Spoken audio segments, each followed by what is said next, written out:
So it's octogenarian Nigel Ainge on pole then in his Honda Integra.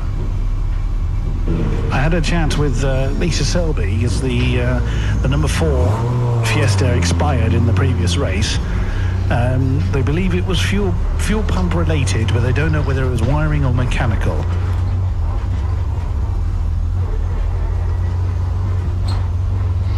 But the parts box Ford is back.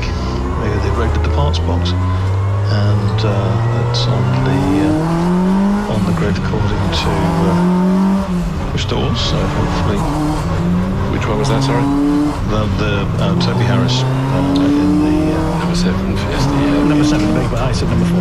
Big. That's okay. We knew what you meant, and that's a good point. I'd forgotten that one stopped on the grass, and it is good that they are back out there indeed. Stopped down here in the fabled slot, which has been visited by several vehicles this afternoon inadvertently.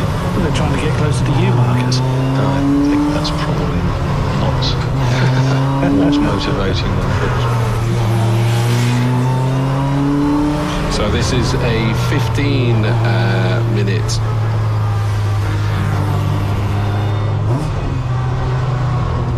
Yeah, it was 15 minutes on the basis it was going to start at 6:12. Now it's going to start at about 6 o'clock, isn't it?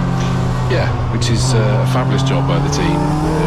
You know, you can't see into the future, but they've just worked out bits of his goodness me. I'm looking at that dressed oil slick all the way down farm straight towards the S's. It suddenly narrowed that run into the S's, hasn't it? They've got to be a lot further over if they want to stay off that. Yep, and it might be a useful guide for some. True. So here they come then, and it is Nigel Ainge in the Hill Wheelhouse car, Honda, ahead of Andrew Marson with the Abarth 500. And we've got Peugeot, Fiesta, Honda, Renault Clio, VW Golf, the later version of the Civic. We've got later Clios. It's a really good mix of cars down the field.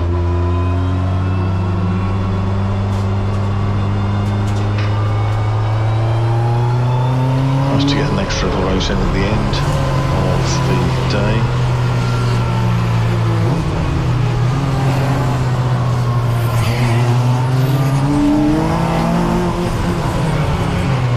Duration appears to have gone from the screen. Still there on mine. Okay.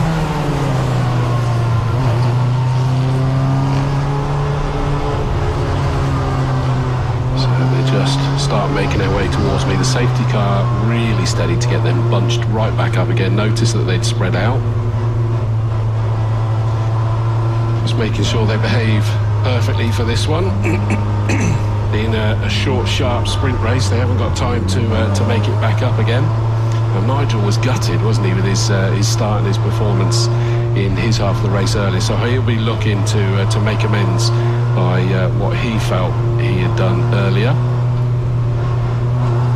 Still not the most tidiest of cars. Richard Bethel's dropped behind Carl Chambers, but he should be alongside him, and he's dropping in line with Morgan instead. So off we go, and it's a good start from the 36 Alfie Jones. He had a great race earlier, but it is Ainge that is in the lead. Behind him for a second was the yellow Peugeot 206, number 62 of Steve Simpson. Who's that that's gone flying around? Is that J.Fisher that has possibly gone screaming into the lead? It certainly is one of the white cars. Is it the orange flash? Oh no, it's the Abarth, yes. Marson, Simpson, Jones, Ainge, Fisher and Bethel are side by side behind Nigel Ainge. Nigel Ainge lets Bethel through on the inside into the S's, and as they come through for the first time then it's Andrew Marson in the 59 Abarth who leads. Simpson second, Jones is third, attacking, going down the outside towards Hammer down, through they go, and Jones is on the inside line going down into Tower, and he puts it ahead, orange ahead of Lemon down there, and that's job done. So Alfie Jones now going after our leader, which is Andrew Marson. Turbo, tin top against tin top. Yeah, it'd be interesting to see. The Abarth has robbed away as it stands, but Alfie will be looking to reel that back in. Third place is the bright yellow Steve Simpson, the Peugeot 206. looks like Richard Bethel directly behind him. Julian Fisher got past Ainge on the stream a second ago, so he's up there closing in on this pair to try and get involved with his Fiesta. And it looks like Chambers is now going to challenge Nigel Ainge. Yep, he slipped up the inside, nicely done there. But heading up Avon Rise is this trio of cars at the moment: Simpson, Bethel and Fisher. That is the closest battle. That's third, fourth and fifth. Yep. And coming back towards me through the S's, the Abarth barely slows going through there. Hops the curb again, and accelerates through Old Paddock.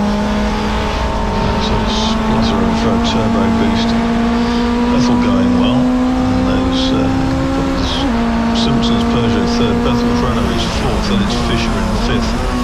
It's already a winner here this year at Castle Combe in the local championships. But out front, Larson led by 2.7 seconds at the end of the rolling start opening lap. How has that changed over the course of a second?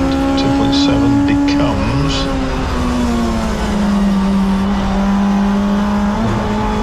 2.997. Yeah, so that Abarth certainly has it under control as it stands at the moment, but still plenty of fight left in this race at the moment. But up over Avon Rise he goes.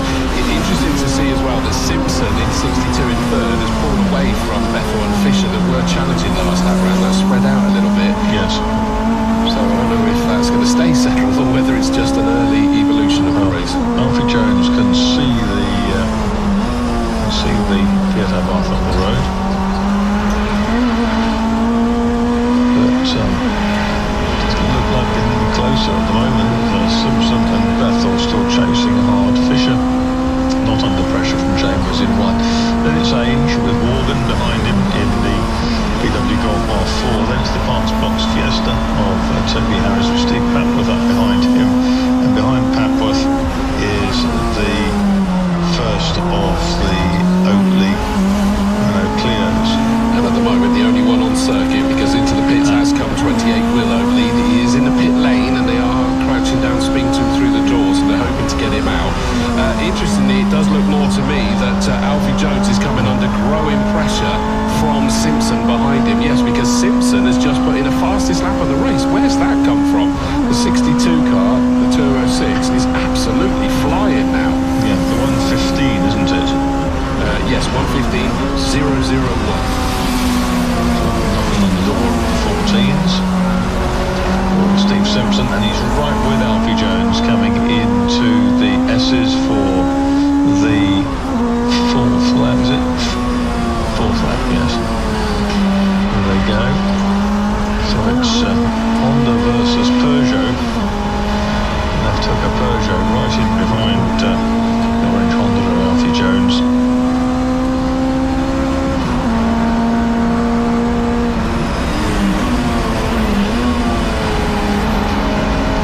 Still battling with Morgan. Morgan goes to the left of Ainge down through. Oh, and Morgan squeezed onto the grass as they go through Hammerdown. He backs off, gets control back, and he's still in there behind Nigel Ainge. But he's got 3-4 now ganging up behind him. Yeah, that's a rather close battle, isn't it, really? That one. Toby Harris in the number 7 Fiesta. He's got Steve Papworth in the number 14 Civic just behind him. Leaders have gone through. Simpson is closing a little bit more on Alfie Jones. Up over Avon Rise, I'm looking at that battle for second place, and it looks like Simpson's going for the wide sweep, coming back, and he hasn't done it yet, but it's whether he's able to get the move down towards you. Yeah, we're looking, and he's still essaying both ways. He goes one side, he looks on the outside, he's going to make it round the outside, he tries, but there's not enough room. Jones has that territory as they go into the S's, and that's allowed Bethel in the little Clio to get right with them, and this is one hell of a fight between three diverse motor cars. Down the outside, braking late, is Simpson. He's on the outside, so a left hooker over that car, just slotted across into the apex. Those three running as one. Oh, big lock up there from Simpson on the stream I just suddenly saw there. as he tried desperately to make a move into Bobby's. Wasn't possible, and that has brought Bethel in, so it's now 3 for second place. Our leader, Marson, has pulled away, and he's side-by-side round the outside. Simpson's trying to go at Camp Corner, and it's not going to work. Does that leave him vulnerable to the challenge from the 318 car of Richard Bethel? Not really. He's been able to get that power down nicely at the start of the straight, and tried to go yet again, but that was a real effort into Camp Corner. He's got a good run up Avon Rise in towards Quarry Corner. He's taken a very different line there. He's going wide to see if he can get the catapult down the farm straight. 5 laps in. We've still got how long to go? I lost that on my screen again. Disappeared behind the strap. Side by side through the S's. Oh, and they're really close here. Jones and Simpson abreast going into old Paddock, and Bethel's with them as well. He doesn't know which way to go. Jones just gets across to the left through Hammerdown. Down the outside comes Simpson. It's orange from yellow and black, and Bethel is absolutely in this mix, and he's being sort of towed round. It's one heck of a tussle there. They just had to funnel through Bobby's there, which settles it down for a moment. Leader comes round Camp, and we'll put 6 laps on the board. 7 minutes 20 to go, but it's all about this battle. Second, third, fourth, completely together. It is the bright orange 36 of Alfie Jones that has the nod at the moment, but Simpson keeps trying to find a way to do it, taking different lines, and it almost feels that Bethel, just sat there with that grandstand seat, is kind of going, do you know what, I'm just going to pick up the pieces, because he could sense that it could end in tears between the two ahead of him. Again, it's that wide sweeping line. They're going side by side out of Quarry Corner. Yeah, absolutely, and I reckon it's Simpson nosing ahead. Jones tries to squeeze back up the inside, and he's forced his way through. It was all clean, and now we've got side by side the two French cars behind. We've got Simpson just holding on from Bethel in the Clio, and that was massively tight. But I'm sure that the yellow nose of of Simpson's Peugeot was ahead coming out of Quarry. We can see the wing mirror on the right-hand side of the car is flapping around, so that shows how tight that one got. As they go through Bobby's, he needs to just mount that one up. He was kind of forced to go on the oil slick and the treated oil slick, admittedly, but it just unsettled him heading into the S's this time round. But he's already got himself right back onto the rear of Alfie Jones, number 36. Cracking fight. 5-second penalty track limits for car number 68. That is Oatley down in 11th place. Oatley Senior, yes, as well. Oatley Junior has actually been through the pits. I had a quick word with the team. They have a strange electrical fault that causes the pumps to stick. We've got somebody off down at Quarry, and that's the Puma. That's Cockgrove's Puma. Lots of smoke coming out of that. Yep. Wow, that nearly unsettled it as they got up to Quarry. So Marston's through for the 8th time. Then it's Jones and Simpson and Bethel. Get back to Fisher in the Fiesta ST150, car number 20. That's one which is Carl Chambers. Then it's Morgan now in the Golf number 43, ahead of Papworth. Age yellow. Code 60 is it shown here, full course yellow. It's saying on TSL. I'm not sure. I'm presuming that's the Puma, isn't it? That's just the Puma down at Quarry. Oh, don't rob us of this amazing race between these three that is just incredible to watch. It's like the three on this proverbial piece of elastic. I fear we'll finish behind the under code 60, because the truck has made its way across to the parked up Puma. It's actually pulled off with a mechanical issue, because there's smoke billowing out of the front corner of that Puma. Yes, absolutely. Yeah. It arrived sort of smokily and was parked up.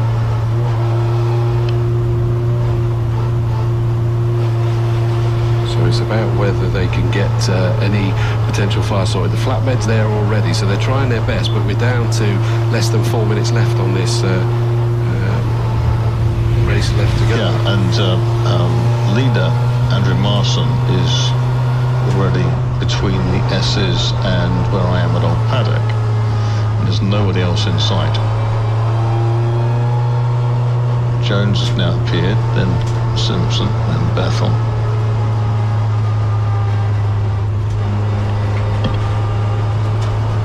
Towing the line, just driving slowly round.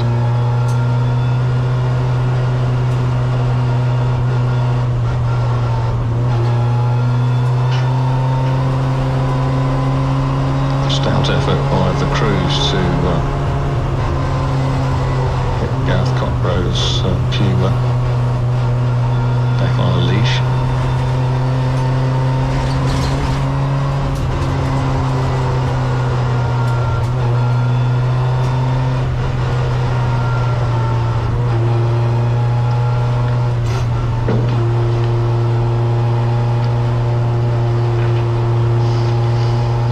Still ticking down. Now, interestingly, Papworth got ahead of Ames last time. I'm assuming that happened just before the Code 60 came out. I hope so for his sake, obviously. Yeah, Papworth was ahead when they came through last time. Okay. Where it happened, I couldn't tell you. Between here and you, then, safety car they've gone to now. Yeah. That's because the leader's just coming in to the start-finish straight now. Yes, that's become, so that's the end of the last lap, it's become a safety car. I think they're going to wave one of the back markers through so they can pick up Marson. But we're down into the last 2 minutes. Which is a shame, because obviously one of the key benefits of Code 60 is that they don't have to wait until people get round to the start-finish straight. They're able to start the race. The truckers left minus the Puma, and has now scarpered to the inside of the track. Are we going to get one more lap out of this? And it's only it's 1.5 minutes to go, but we're only 18:13 in terms of the time. But we're not going to get the safety car back to the line inside 1 minute and 15 seconds now. No, so they're going to finish in line astern behind the safety car. Huge shame, because that was such an exciting race between those three, wasn't it? Yeah, it was absolutely brilliant. Absolutely brilliant, and the Bethel car was sort of sucked into the battle. It does say safety car in this, should say lap, I'll imagine, but... So yeah, Richard Bethel, the RJ Bethel plastering Clio was right in the mix. No more time being added then at the moment. Could be done.